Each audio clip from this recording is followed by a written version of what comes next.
Hello বন্ধুরা, তখন ঘড়িতে বাজে সন্ধ্যে 7টা।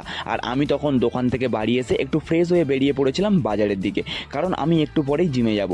আর বাড়িতে খাওয়ার কিছুই ছিল না, তাই বাজারে গিয়েছিলাম একটু খাওয়ার জিনিস কিনতে।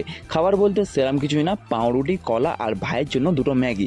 তারপর ঘরে এসে রুটি সেকার মেশিনটা অন করে রুটির প্যাকেট থেকে রুটিটা বের করে ভালো করে রুটিগুলো সেঁকে নিলাম। চলো, রুটি সেঁকা তো হয়ে গেছে, এবার রুটির মধ্যে বাটারটা ভালো করে লাগিয়ে নেওয়া যাক।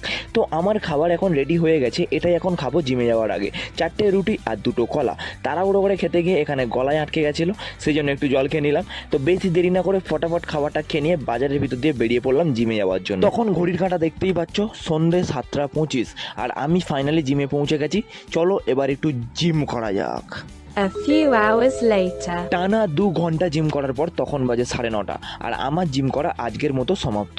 তারপর জিম করে চলে এলাম বাড়ি এসে একটু ফ্রেশ হতে চলে গেছিলাম। তো ভালোভাবে মুখ হাত পা ধুয়ে ফ্রেশ হয়ে নিয়ে মুখটা ভালো করে মুছে বসে পড়েছিলাম খেতে।